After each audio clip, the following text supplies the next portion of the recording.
All right, and we are back. And yeah, it's week 10. Holy cow, this season is going by fast. And I wasn't here last week, no episode. Son got married, it was great. We had a wonderful time.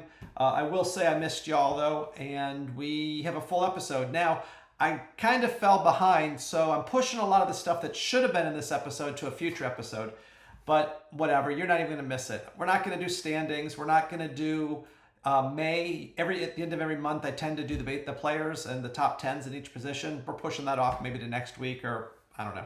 Anyway, still got lots to talk about. And the first thing, yeah, it's not as happy as Grip It and Rip It and Hit Pitches Get Bitches. It's this. Good. I feel great. I feel wonderful. I feel good. I feel great. I feel wonderful. I feel good. I feel great. I feel wonderful. I feel. And what do I mean by this? Like, what was that? Like, you have to remember 2 weeks ago, and I know none of my audience has a 2-week memory, so let me refresh you. There's this. Yeah, 2 weeks ago, these two teams were in the top 5 in the power rankings. Since then, holy cow. Yeah, so this past week, both teams were dreadful. And if you go back 2 weeks, Bat Flippin' Boys did epically good. They were in the 600s, got a win, got a bonus win, blah, blah, blah. But ALDE's Sour Grapes had slightly fallen off again. So anyway, it is what it is. These two teams are not particularly happy right now.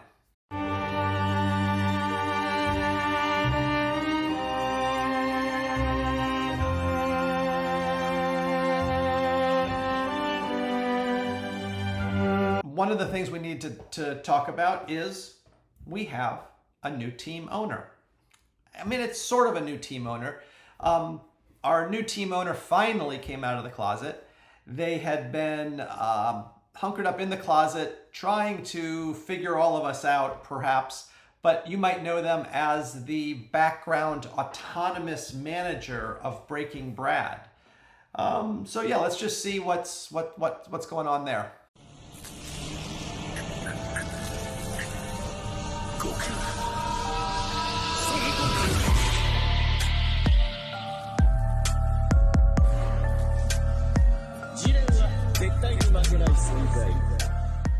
Yeah, that's it. It's the replacements. So the team that is replacing Breaking Brad comes up with this magnificent name of the Replacements. Now, you know, I don't have a logo to work with, Zach, but yeah, I like the name. I do. I think the name is good, and we're going to see where this goes. But welcome aboard. Welcome aboard. It's going to be a good year. I hate to say it. I hope I don't sound ridiculous. I don't know who this man is. I mean, he could be walking down the street. I wouldn't know a thing. Sorry to this man. Yeah, so I actually caught up to our reigning champion, Hit Pitches Get Bitches, and asked her what she thought of the new owner. I don't know him, so I can't comment on anyone I don't know. No?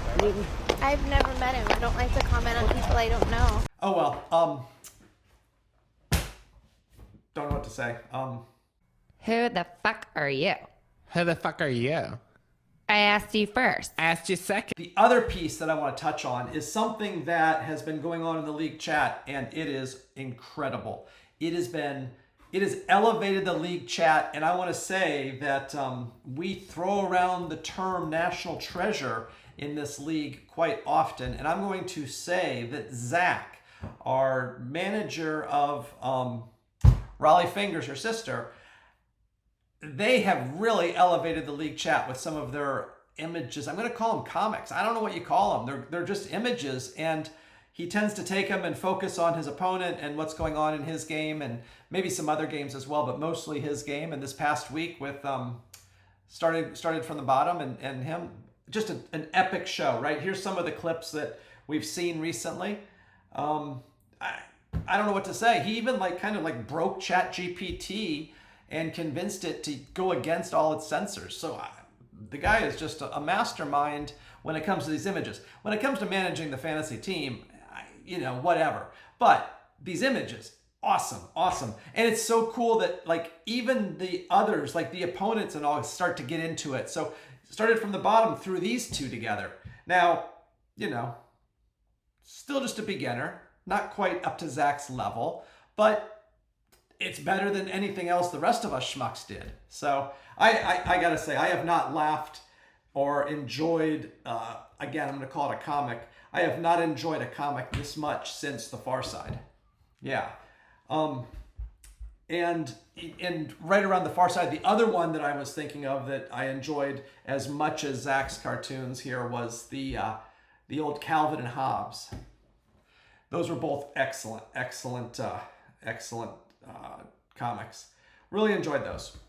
So anyway, thanks, Zach. It's awesome. Those things are so much fun. I hope you keep doing them. I know it's time consuming, but I think I speak for the whole league that we love those things, and it's really fun to have those coming out throughout the week.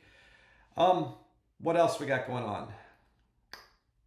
Yeah, we had this in the league chat. Now, granted, there's a Zach comic down there. That's not what I'm pointing at here.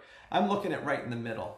Our commissioner, Red Wine Redbirds, accusing our top team of cheating, of using cheat codes, which is cheating. I don't want peace. I want problems, always. I mean, it's tough to be number one, right? It is tough. You have everybody's aim, everybody's target is on your back. Like, everybody is looking at you and trying to take you down. And it's got to feel for our hashtag Lawless Bearded Dragons as if they are basically being chased down by, you know, a wild mob, just a lynch mob activity.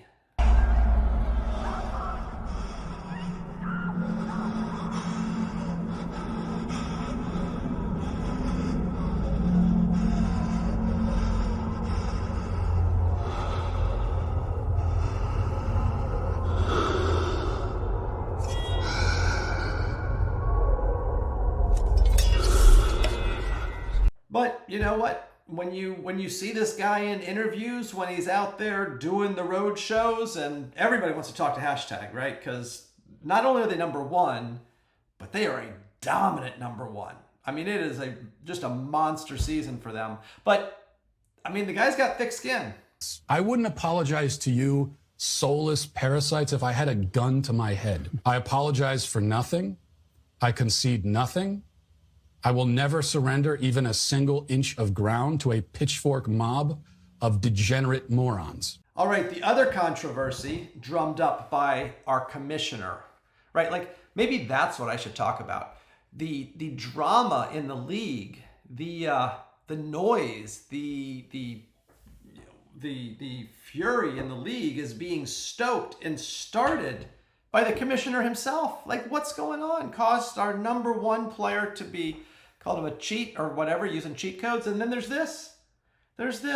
Probably a good free agent rule change next year, in addition to changing the IL. And then ADB says, what the heck? And Red Wine Redbirds commissioner just says, right, it's just taking notice of what might have happened. And Sean, ADB, is still like, I have no idea what you're talking about. And then there's the picture of Bat Flippin' Boys manager. Bat Flippin' Boys managers made some moves this week, and Red Wine Redbirds didn't like it. So, it was a strategy of holding on to some pitchers that are still in the minor leagues, not worrying about scoring a lot of points right now. The view is you don't have to score 700 points. You just got to get your win, an occasional bonus win, and make the playoffs. Let's just see how that strategy has been going for Bat Flippin' Boys. Come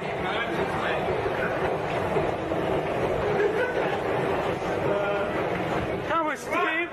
Come on. You can make it. Oh, that's a bad idea. Oh, that's a very bad idea.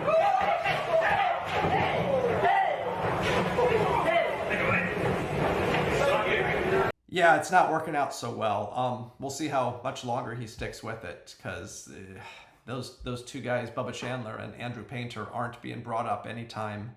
Well, we'll see. Painter seems to be a ways out there, but Chandler could be up in a couple weeks. Anyway, that brings us right to our segment of what does Red Wine Redbirds hate this week?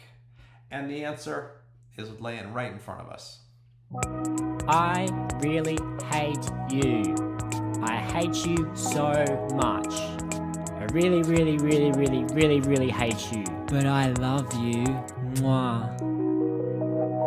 Okay, that brings us to an end of this news and notes segment, my least favorite segment, and we're going straight into game recaps now.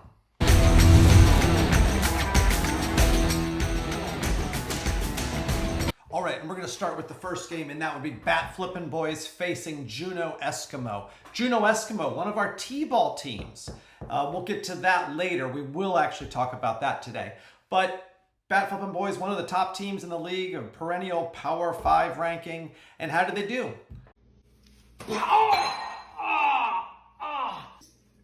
Please don't hit me anymore.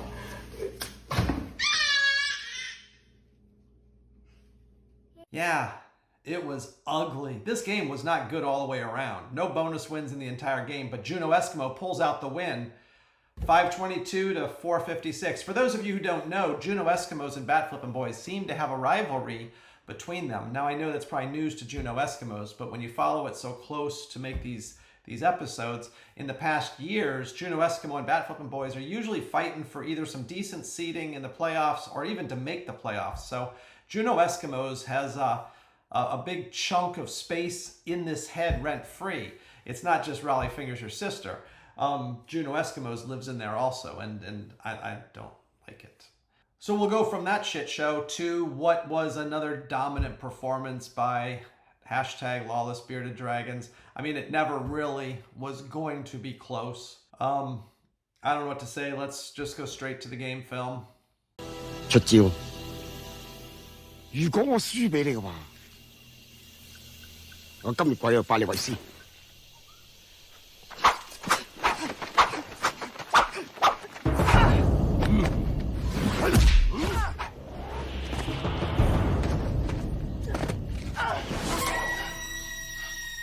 睇到我功夫啊，試我腳法啊！ And yes, you know, just like every week, #gets their bonus win. I love you. I know. Wrong. You guys gotta try that one again. That's wrong. I love you. I know. There we go. That makes more sense. A lot more sense. All right, moving right along, we're going to go to, what are we going to? Oh, we're going to Grip It and Rip It. Whew, what a performance against our own Hoosier Daddy. I'm not kidding.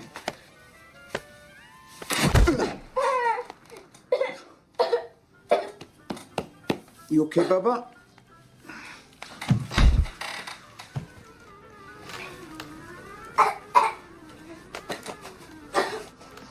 What? Nothing. Nothing is right. Yeah, it was a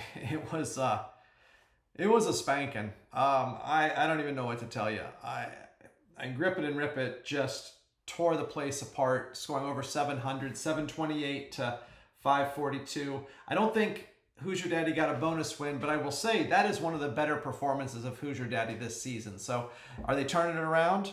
I don't know. Maybe. They would have beaten Bat Flippin' Boys and Juneau Eskimos had they played them this season. So, you know, there's that.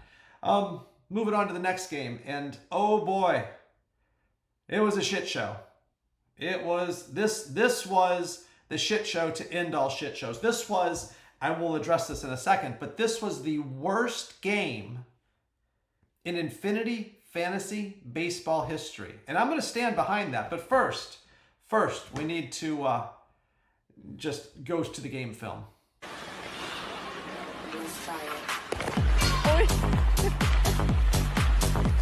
Yeah, and that was like the highlight. That was the best of the entire week. These teams were terrible. What's debris? I don't know. It just sounds terrible. Yeah, it's true. ALDE's Sour Grapes pulls out a victory. But what kind of victory is this? I mean, both teams, I mean, this game was terrible. Let me look at the score here because I want to make sure I get it right. 418 to 413. Just awful, awful performance by these two. And I got to tell you, these are, well, I was going to say they're both perennial contenders, but ALDE Sour Grapes is typically a wannabe. And Balls Deep Briskets, based on any other name that owner has used, is always a contender every year. They're falling off hard this year, and we're going to get to that as well. ALDE Sour Grapes was coming on strong. I was even like kind of pushing the bandwagon, and oh my God, did Sour Grapes fail me. Holy cow. I do not think a team in this league has rug pulled me as bad as Sour Grapes did this week, with the exception of Sour Grapes last year and Sour Grapes the year before. I have been tricked by this person repeatedly. They make me look so dumb. But I'm not jumping off the bandwagon yet. One bad week does not make a season. They've had some very good seasons, some very high scores, and I did not do a deep dive into why their score was 418 points. I'm just tired even just thinking about, like, they're down like 200 points from their normal score. Anyway, but one of the things is, why do I say this was historically the worst game in Infinity Fantasy Baseball League history? I'm going to support that. Here's some numbers for you, right? So just staying with this season alone, in week 8, we had 2 teams, J to the P, and started from the bottom. Not our best teams, but that's okay. They combined to score 840 points. In week 6, Matt's Marauders, a very good team, and the Replacements, a very bad team. That's not true. I take that back. They're not a very bad team. They are a exact middle of the road team. They scored 832 points. Well, in week 10, ALDE Sour Grapes and Balls Deep Briskets, 2 managers that know what they're doing and have had good rosters and good lineups in the past, have the lowest score, 831. But it's not even like an 831, 832, 840 kind of situation. No, if you look at week 6 and week 8, the scores are low because of one team really crapped the bed. That's not fair. That doesn't make your historical worst team. I mean, if Who's Your Daddy wants to score 5 points and I score, 820, does that mean that's the worst game of all time? No. But in this game, you had 2 terrible performances by these teams. And I went back to look at previous years, and that's where I had a little bit of problem, because we changed our scoring so much this year, the scoring rules and all that the seasons aren't even comparable when you get down to just basic score. So I did go through and I looked at some of the lower scores in those years, and I'm just going to tell you, from what I just could eyeball and just make up to make it more entertaining on this episode, it is easily and very obvious that this week 10 performance was the worst performance in all of the 5 years. Let's see, 2021, 22, 23, 24, 26 years I have been involved in this league. So holy cow, we had a historical moment this past week. I am so happy that I didn't take this week off, because I want it to be pointed out that ALDE Sour Grapes and Balls Deep Brisket just absolutely, I don't even know what to say. Just terrible, terrible, terrible stuff. But we're going to move on, because, that's enough of that. It's actually probably too much of that. But I do want to move on, not to the next game, but I want to take a look at Dustin. I want to take a look at Balls Deep Briskets. This is a weird story, because this guy puts his heart and soul in his fantasy team. He is perennial good. You hear me say this all the time. I'm just going to shut up about that because I say it too much. But let's take a look at his schedule. Look at this. I mean, he's not really putting up any points. I mean, he has back in week 2 a 600-point game. Woo! But since then, I mean, he's like 300s, 400s, low 500s. Oh, it is. And we're only halfway through the season. I mean, it's like he shit the bed and he has to sleep in it every night. I don't even know what's wrong with his roster. I mean, Andy's making trades. So he's working at it. God, it's just, when you score 413 points and you only lose by 5, I don't know. Anyway, yeah, let's just, here's an example of just how bad Balls Deep Briskets is. Hey, my man. All right. Hey, I'm on the next plane. Cool. What? What's up? You ain't so bad without your boys. What? You ain't bad. You ain't nothing. Yo, Michael, I'm gonna tell you, you better beat it, man. You better beat it. Tito! Oh, no, what's up? No, you didn't, man, no, Michael didn't swing on me. No, you didn't swing on me. No, sick of all you mess with me. He got his ass kicked by Michael Jackson. That's how weak that team is. Unbelievable. Now, I will say, given some of the preseason rankings and this and that, and just Dustin's fantasy baseball pedigree, we expect him to come through, and at some point he's going to get better. But I don't know what to tell you. I'm now 32. I'm getting a little bit impatient. When am I supposed to blossom? When am I supposed to blossom? When am I supposed to blossom? I was foretold I would blossom. When am I supposed to blossom? Tell me, Mr. Pediatrician, you piece of shit. So what's the next game? And the next game was a traditionally awesome matchup. I mean, this is Matt's Marauders and Red Wine Redbirds. And now let's be honest.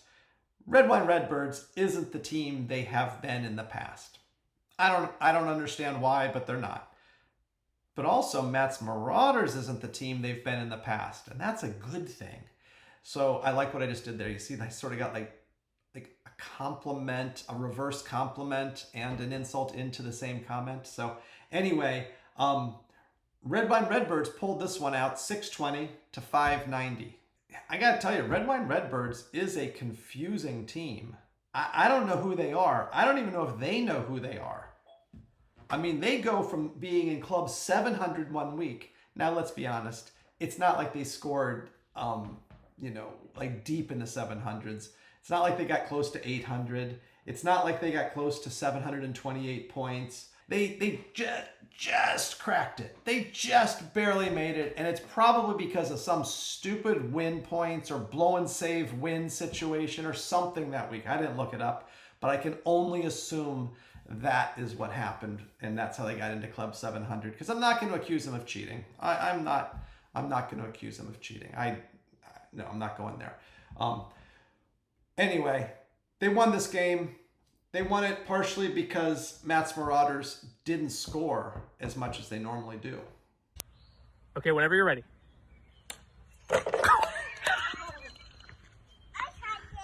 You'll try again. But at the same time, Red Wine Redbirds' score this week was impressive. I'm not taking anything away from anybody who cracked 600 points, so I didn't want to steal their joy, and I wanted to give them an ass-kicking clip again, just like I did when they kicked my ass.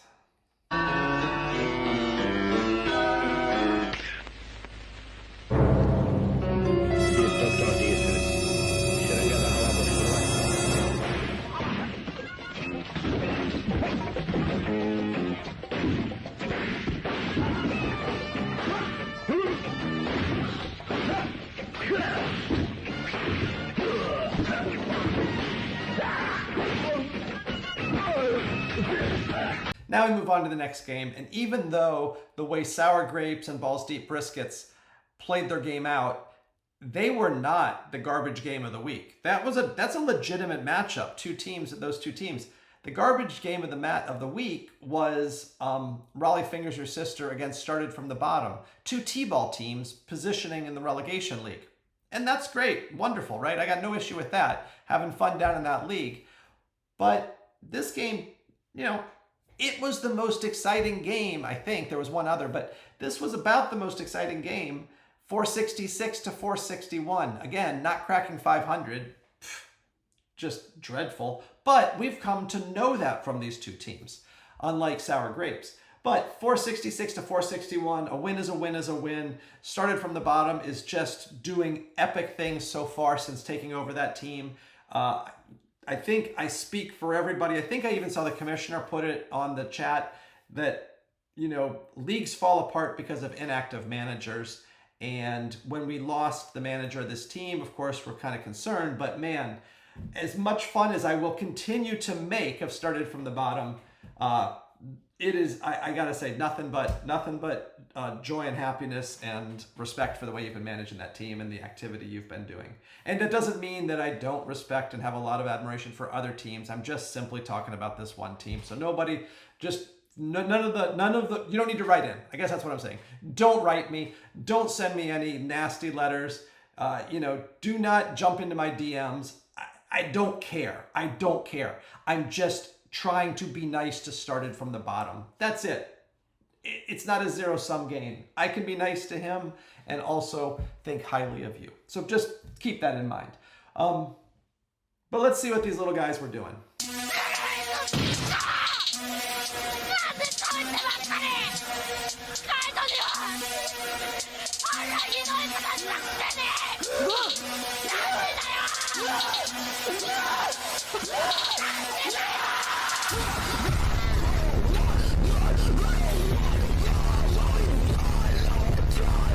Yeah, once they realized they're playing somebody else in the T-ball league, their attention was locked.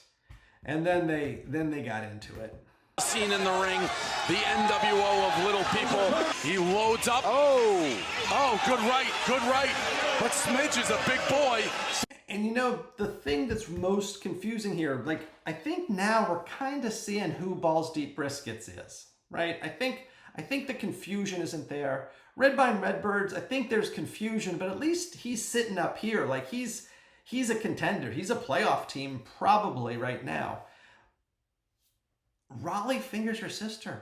One day they're kicking ass. The next day, I mean, they're losing by 5 points in the 400s. Who is this team?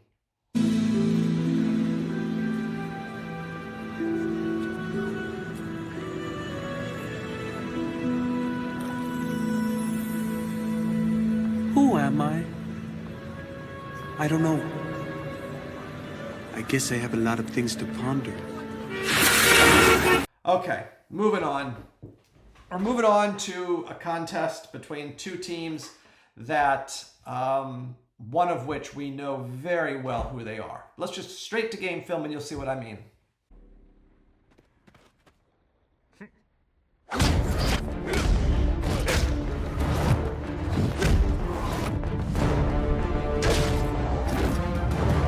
Yeah, I mean, ADB did give an ass kick into the Replacements, but Replacements has bought time, new-ish owner, and rebuilding a team, sort of. I mean, Breaking Brad left some really good parts, but you got to make a team your own and all that. So lots of patience with the Replacements. ADB is a very tough team to play against using your new team name. So all the respect to the Replacements, but we got to focus on ADB for a second.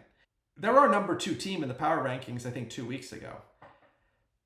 They just win. I don't know what to say. And the podcast has kind of lost sight of ADB in the recent weeks just because they're just doing ADB things. And there's not a lot of entertainment value in just talking about ADB doing ADB things because, you know, unfortunately, hashtag Lawless Bearded Dragons is doing these epic kind of, you know, huge, spectacular spectacle kind of things. And ADB is just sort of getting lost in hashtag shadow. And there's nothing wrong with that because ADB is still winning and getting bonus wins and doing all the crap that ADB does every season. But let's take a look at their schedule, right? Let's just take a look at this. Because this is really impressive and it just doesn't get enough attention. Keep in mind, you don't have to score 700 points or 800 points. You don't get more bonus wins by scoring up in that stratosphere. ADB has built a solid team. Look at this. Week 2 and 3, they missed 600 points by just a sliver, right? There's some injuries. There's some guys coming out of spring training. They got to kind of get their mojo back. And then all of a sudden, boom, 650-ish. Then they have this terrible loss to Redvine Redbirds. I kind of think, I mean, the two of them are friends. I think he probably let Redvine win. It's just easier that way than having to, like, you know, when you don't want to, you're with your friends a lot and they have a lot of access to you. And I'm sure ADB just didn't want to hear the whining and just said, you know what, I don't need the win. I don't need the win this week. I'm going to make the playoffs and I'm going to get a bye. So that's my speculation. I have no proof, but nobody has proved to me that ADB didn't let Redvine Redbirds win. So there is that. Then ADB comes back and does 2 big wins. One over Grip It and Rip It, who was one of our Club 700. Nope, I didn't say that. Pretend you didn't hear that. A weird loss to Raleigh Fingers Your Sister. Who knows? And then beating the snot out of Matt. It's just so much exaggeration, right? Like I have to make the episode a little bit more exciting, so I say beat the shit out of him. It's 3 points. He beat him by 3 points, but I have to say whatever. It's you know, you just go for clicks, man. You're just going for clicks. I'm gonna get the ADB crowd being like, yeah, like, and then I'm gonna get the Matt's Marauders crowd coming in with like all sorts of interaction. They're jumping in and they're going to put comments in there yelling at me. But either way, you know, it's what do they call it? It's not interaction, but whatever. They're feeding the beast. They're feeding the beast, and that's great. I might, through all of that, might get my views up from 16 to like 22 or something. Anyway, and then they beat the replacements this week. Closer game. I mean, replacements. You kept it kind of close. Anyway, lots of babbling. One of the things I also want to point out is that ADB has really just avoided a lot of controversy this season. A lot of the stuff that just floors other teams. No.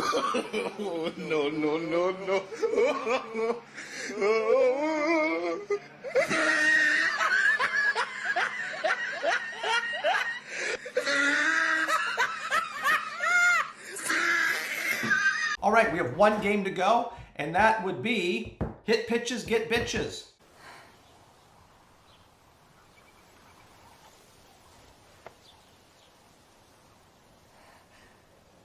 The things I do for love. Yeah, I have to admit, I probably should apologize, but I'm not quite ready to do that yet. I need to see just a tad more consistency. But, you know, as I'm over here jumping on Sour Grapes bandwagon, I was kind of talking against, or at least not giving time to the hit pitches, get bitches bandwagon. Now, I'm not, unlike last year, I'm not going in on the hit pitches, get bitches bandwagon. I'll say yet, because it's all yet. I could jump on all your bandwagons, but, you know, she is impressing, right? We have to admit, she is impressing. She looked like she was going to fade away. She looked like she was not going to contend for a returning championship. Now, we know it's so early in the season that anything can happen. So certainly we didn't write her off by any stretch. But let's just say the odds in Vegas were paying out pretty good on a hit pitches, get bitches 2025 championship. And those odds are coming down. They look like they might be coming down pretty fast. Anyway, that's it for the game recaps. We now need to talk about Club 700.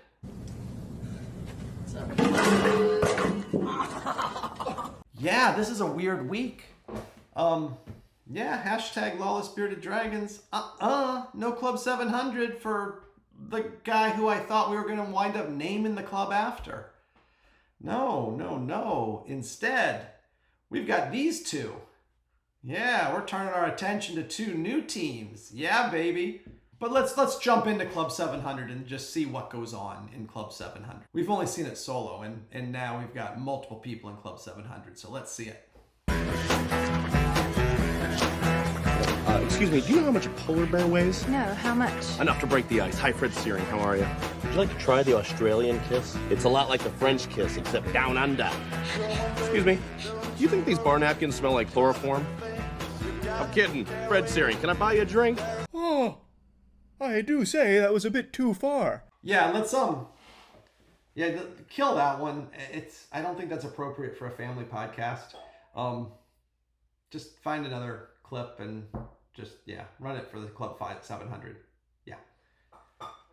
This is a huge honor for us, but like all huge honors, it's a pain in the nutsack. But a huge honor all the same. Yes, I have always dreamed of meeting someone important, so you can imagine. This is just, wow, very exciting for me. All right, so I need to explain something to you. My interns told me that some people are going to notice that, like, hey, why is the guy and the girl flipped in that video, right? The guy is, the girl character in that video is saying how, I'm so excited I met somebody who's a celebrity or something like that. And the reason is because Grip It and Rip It, as good a team as they are, they don't have celebrity status. Famous status. Hit Pitches Get Bitches is reigning champion. So Hit Pitches Get Bitches is the celebrity, is the famous entity in this league right now. So that's why they were flipped. No other hidden messages in there or anything like that. It had everything to do with making sure that our top dog was placed in the top dog spot in the 700 clip. All right, now we have a new sponsor. As some of you know, I was out in Vegas a few weeks ago, and while I was there, I did a little bit of sales calls, and there is one entity that we were able to sign up. It's called Little Darlings, and they have no advertising budget, but they did suggest that they would just do a drive-by, take some film and send it to me, and I could just throw that up there as an advertisement. So if you're in Vegas, please check out Little Darlings. It'll be good for the podcast. We might be able to keep a sponsor for more than one episode. I get one down in a second if you wait. Sometimes I think sitting on trains. Every step I get to, I'm clocking that game. Everyone's a winner, we're making our fame. Bonafide hustler, making my name. Sometimes I think sitting on. All right, again, when in Vegas, please, please, please visit our sponsors. Next segment is T-Ball League. We're not doing the other standings and all that stuff. Be careful. There is fake news out there, particularly around everyone versus everyone. But we're going to focus on T-Ball because this is important to 6 teams and the rest of us who are watching this and those of us who have money on this league and who's going to win it. So it's all for fun. Anyway, results week 3. You see there on the top. Remember, the schedule is different than the ESPN schedule because this is the relegation league, right? So Raleigh Fingers Your Sister loses to Hoosier Daddy. Pagnosi's Poppers gets destroyed by Juneau Eskimos. And hey, look at this. Team J to the P gets a win. That's awesome. They scored a boatload of points. They deserve a win. So what does that mean? Looking down there on the bottom, we got our standings after 3 weeks. Juneau Eskimos, undefeated. They're sitting there at the top. Raleigh Fingers Your Sister took their first loss this week and fell to number 2. Hoosier Daddy gets another win and rises up as tied for second. You got started from the bottom in Team J to the P, 1 and 2. Good job, J to P, to get that win this week. And Pagnosi's Poppers, I'm sorry, 0 and 3 is a tough place to be. But look at the points scored. That's our tiebreaker. And Raleigh Fingers Your Sister, slightly above Hoosier Daddy. And started from the bottom, quite a bit above Team J to the P, but anything can happen, right? Double starting pitcher week, a trade, an injury, who knows? But there's still many more weeks left in this league. Now I know 2 weeks ago I promised you a little bit of an explanation of the playoffs, the postseason thing, and I said something about a Belgian soccer league. I'm not going to get into that this week just for the sake of time and because it's just not that important right now. But I will certainly try to get that into the next episode because it's weird. It's a weird system. Anyway, so that's it. That's our T-Ball League. Everybody should keep cheering for these little guys. And, it's fun. It's a whole nother contest within a contest. So I think that's kind of cool. All right, that takes us straight to... Holy cow, we're here already? Right to the power rankings.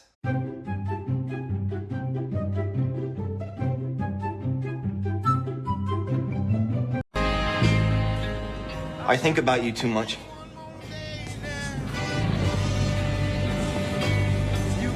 I don't think about you. Ouch. All right. Unfortunately, I believe it's because of Pagnosi's Poppers. Let me just take a quick look here. I believe it's because of Pagnosi's Poppers. We were not able to avoid the basement gang. 400 points. Anybody scores under that, we got to go basement ganging. And this week, obviously, Pagnosi's Poppers, our low score, 397. So close to avoid this silly segment. But we're still there. And the beauty of it is that the other 2 joining Pagnosi's Poppers in the basement are the craptastic game of ALDE's Sour Grapes and Balls Deep Briskets. So they get to join in the stupid basement gang video piece. And it's even weirder this week than you would have thought. Here, just watch it and let's get it over with.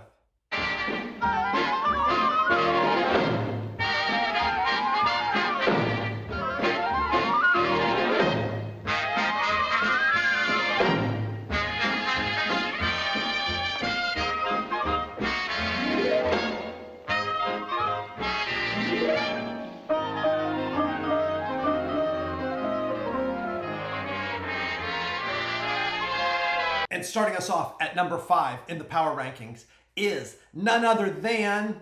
And here we go. I hope you're hungry for nothing. And it's Hit Pitches Get Bitches in number 5. What y'all doing here? Give your mama some sugar. All right. How are you? They always come back. Mm-hmm. You've been out. How long? Don't worry about it. Yes, it's been a while. It's been a while. It's good to see her back. It's good to see her back. Well deserved, well earned, and all that. Coming in at number 4 is none other than the other Club 700 participant and our Week 10 top scoring team, Grip It and Rip It. Yeah, it has been quite a run for Grip It and Rip It, not just this season, but over the seasons. If I remember right, Grip It and Rip It came in last season and inherited one of the teams last season. At the beginning of the season, they were there for the draft, I believe, and all that. Yeah, I got a picture. This is the day that Grip It and Rip It joined us. Yeah, I mean, look at that. Just quite a different character than how they come across these days, now that they've got 2 years, basically a year and a half of fantasy experience with us. Yeah, but I just thought you all would like the throwback picture, because it's nice to see some of these teams back in the day.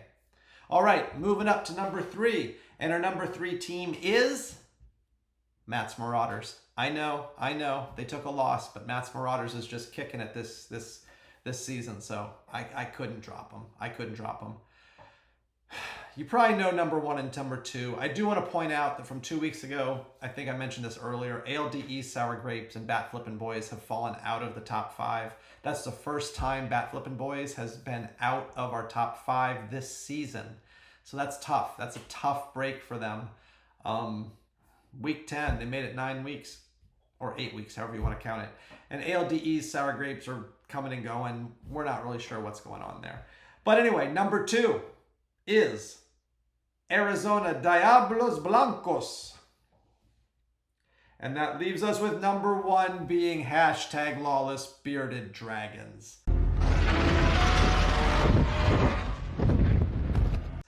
And I mean, I'm tired of talking about hashtag Lawless Bearded Dragons, but yeah, I mean, we got to throw something their way when you're number 1. We got to give you a little bit of airtime, and we caught up with them, and we were just saying, how has life changed for you this season? Being such a dominant team, being such a player, the master player. Yeah, these were his thoughts. The interns, they're sitting with him getting this interview because I was busy. I just didn't want to go. You know, I don't really trip. I'll buy some white t-shirts, I'll wear them. I'll even wear my shirts for 2 or 3 days, right? And then I throw them away. I don't wash them. I don't wash my socks. I throw them away. I get some socks from CVS or some drawers from CVS because I'm on the move. The drawers cost about $7.99, and I wear the drawers and I throw them away. I don't wash them. But you know what? There is a little bit of news that came out yesterday, and that is Corbin Burns, one of hashtag's many, many, many pitchers. Out, IL. Don't know what's wrong with him. Elbow. Something's bad. Last thing on the mind of Phoenicians this morning. D-backs ace Corbin Burns left in the 5th inning on Sunday after waving for trainers to come get him and yelling, "My elbow." This is a very important body part for throwing baseballs. Uh-oh. We're going to see what that does to hashtag and see how hashtag can respond. Now, we know hashtag collects pitchers like nobody's business, so it probably doesn't mean anything, but stay tuned because this is getting interesting. When you lose one of your top players, remember, hit pitches, get bitches lost one of their top players, and she's moved up. We're going to see what hashtag does, and we're going to see if ADB can't use this moment to make a leap to number 1. We'll see. I don't know. Anyway, that's it for the power rankings. You are the worst thing that has happened to this country since food in buckets and maybe slavery. I have had enough. I'm gone. All right. That's it for the episode. I do wish everybody well this week. I wish everybody good luck, even the team that I'm playing. Maybe a little bit less to hashtag because, you know, it's just 10 weeks of solid domination. Well, 9 weeks. But anyway, good luck, everybody. Have fun. And we have crossed the halfway point, and there will almost certainly be an episode next week. But I'm going to leave you with this. And I do want to say, again, many thanks to Zach for making the chat so much fun. But this came out yesterday, and this was from the commish, and it even elevated the chat even more. So I wanted to make sure everybody saw it and that it was out there and sort of stored for posterity's sake, that we don't lose track of some of this stuff, because I think it was really funny, and it's worth saving here in this episode for eternity, and to make sure that everybody has seen it. So I'm just going to leave you with these three clips that Redvine Redbirds threw into the chat yesterday. This just in, Boyd Harter has lost yet another game and continues to stash players. This apparent strategy seems to be flawed. Will he learn his lesson or continue to lose? I'm hoping for the latter, as well as the other managers in the Infinity League. His comments on the podcast are anticipated. Manager Larry Cox was making moves, not really good moves, just 2 days ago. He hadn't made any all week, and then goes and does these ridiculous moves. The moves then cost him from picking up a great player because he was out of moves. I just don't get it. I don't think he really gets it either. Chris Lyle has had another really great week of scoring points. He scores so many points all the time, and he is so happy singing and dancing with all of his points. I just have to say, from all of us here in the Infinity League, Chris, no one gives a shit. Hip hip, fuck you. Letter, we just got a letter. We just got a letter. Wonder who it's from. These nuts. Got him! Got him!